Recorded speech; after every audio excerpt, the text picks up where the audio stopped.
Hello, today is Monday, April 15th, and welcome to episode 323 of Fault Lines, the National Security Institute's podcast that gets you quickly up to speed 3 times a week on the national security and foreign policy debates shaking up America. I'm Are NSI's you? Deputy Executive Director, Jessica Jones, and I'm joined today by NSI's founder and Executive Director, I know the answer to this, Jamil Jaffer, and two of our favorite senior fellows, Morgan Vina and Les Munson. Okay, over the weekend, Iran launched one of the largest combined aerial attacks in recent history. You could not have missed this news. Over 300 drones and missiles were fired at Israel. Iran said the attack was in self-defense after airstrikes attributed to Israel killed senior Iranian military personnel in Syria early this month. Iran also said in a statement that the barrage wasn't intended as the opening phase of a new war, but was just punishment. They tried to close it down quickly. In a coordinated air defense operation, Israel, the US, the UK, France, and Arab neighbors were able to intercept about 99% of Iran's missiles and drones. American, British, and Jordanian warplanes played an especially important role in downing them. In a bid to keep the conflict from growing, President Biden talked to Prime Minister Netanyahu this weekend and said that the US wouldn't help Israel in an offensive strike on Iran, though he made it clear that the US would always defend Israel. In his conversation, Biden also called it a time for, quotes, careful reflection. On Sunday, President Biden also convened leaders from the Group of Seven, and the UN Security Council was poised to hold an emergency meeting Sunday to discuss the attack. Israel's war cabinet met on Sunday to decide how to respond, but as of our recording, we're all kind of just waiting to see what happens.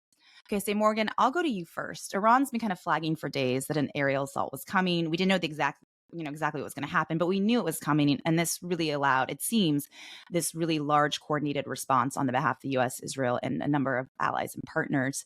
I mean, do you take this attack more theater, or what do you make of the flagging by Iran?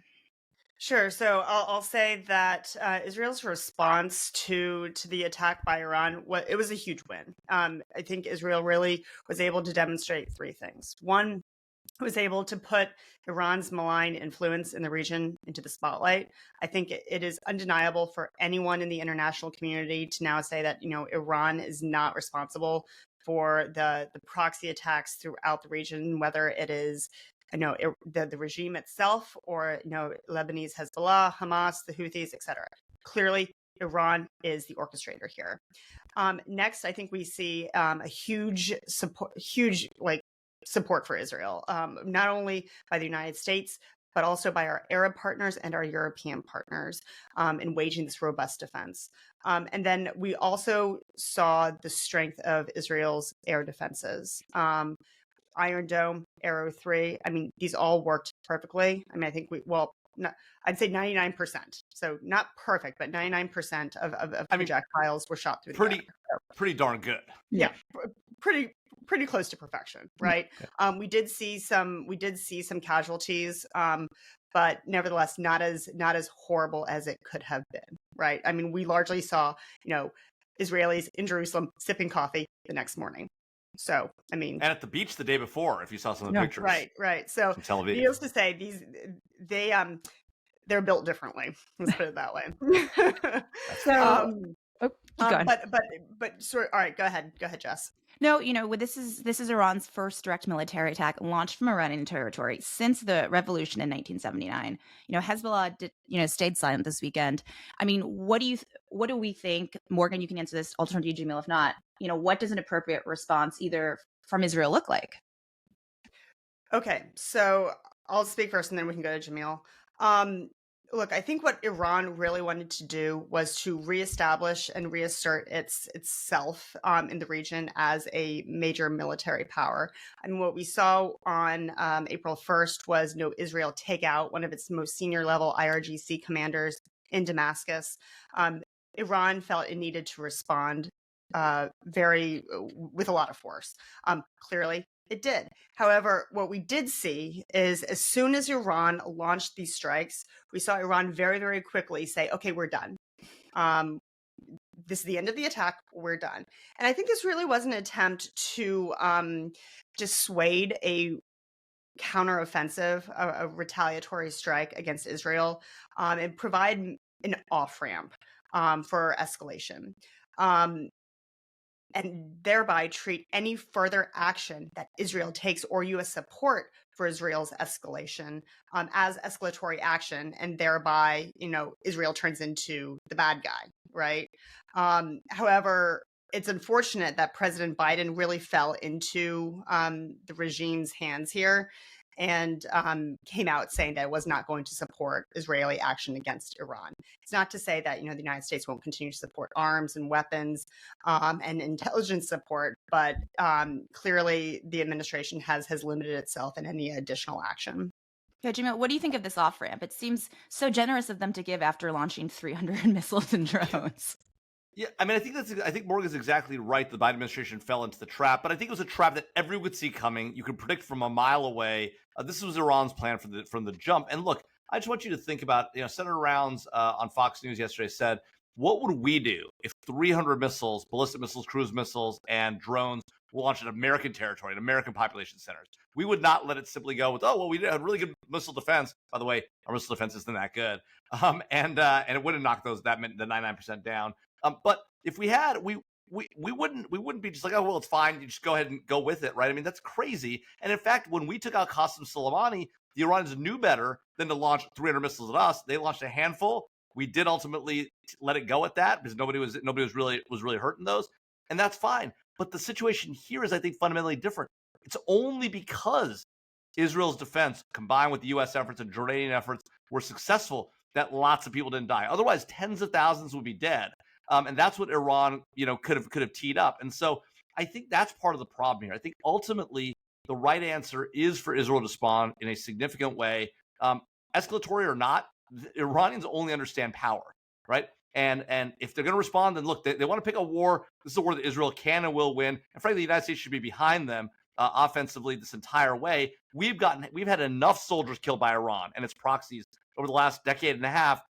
Iran deserves a direct response from us, not just the Qasem Soleimani killing, but more. So frankly, if they're going to now make the new theory that they're going to start launching attacks against Israel from their own territory, well, they should expect to be hit on their own territory. Yeah, Les, what do you take in the long term? To Jamil's point, the U.S. continues to play a role in coordinating between Israel, Arab neighbors, and European partners as well. What does this look like? What does it look like long term in the region? And then speaking, aid to Israel is still ongoing. The conversation's still ongoing in Congress, right? We still haven't moved forward on that. So as our congressional guru, I'd like your take on that too. Yeah, Congress, go ahead and pass, particularly the House of Representatives, go ahead and pass the aid for Israel and Ukraine. That would be great if you just go ahead and do that. I think nuanced take there. Thank you very much.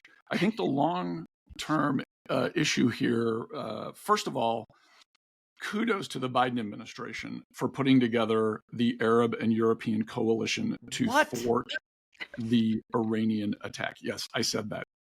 Kudos to them. Good job. I think the understanding here is between Biden and Bibi, between President Biden and Benjamin Netanyahu, is we will defend you. We will put together a coalition of support for you in the Middle East and in Europe, which you did not have before, at least not in this way, with the understanding that you will not launch a massive retaliatory strike against Iran, for instance, taking out their nuclear facilities, and instead will do a very modest pinprick of a response in a few days. So the question is going to be, in the long term, what does the Biden administration and what does Bibi Netanyahu do with this new coalition of support? How does that impact the decisions on the ground in Gaza? And is this a potential way out of the larger conflagration? I'm not super optimistic about it, but I think that is the question we're going to be asking ourselves in a couple of weeks. And that's, by the way, in today's context, 2 weeks from now is the long term. I know. I was about to say that the timeline here could. Jamil, I do think it's a really interesting concept. I'm not sure I buy this like secret squirrel plan between Bibi and Biden. I don't feel like they're getting along that well. That they have one. Maybe it's possible, I suppose.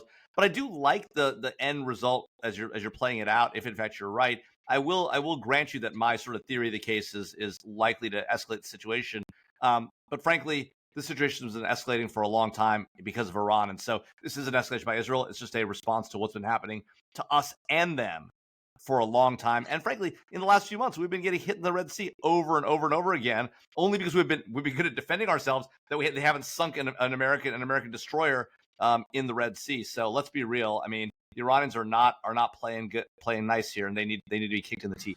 Can I just add? I think the real issue here for the administration, are they going to use this coalition to put Iran back in a box with economic sanctions? Are we going to look at a real effort against the Houthis that actually leads to victory for the West? And are we going to start to see a military buildup for the United States? Because we need more defense spending in the long run. That's the real issue here. Is our capability has been eroding for the last couple of decades, and that needs to turn around fast. I haven't seen the Biden administration talk about that at all. Yeah, and Les, I'll just add here, the answer to all of those questions is probably no. Why? Because we have an election here in a matter of months, Right. and Biden does not want to have to deal with an escalation in the Middle East more so than we've already seen. Yeah, don't, and no. Well, everyone just keep reading the headlines because they seem to be changing quite quickly. That's a wrap. Thanks to Devlin Burney, Claude Jennings, and the entire NSI team for their help in producing today's episode. Start off to what might be an exciting week here. Join us again on Wednesday, April 17th for another episode of Fault Lines, the National Security Institute's podcast that gets you smart fast on the national security and foreign policy debates shaking up America. We're on YouTube, so check out what we're wearing there. And if you like what you heard or saw, be sure to rate, review, and subscribe.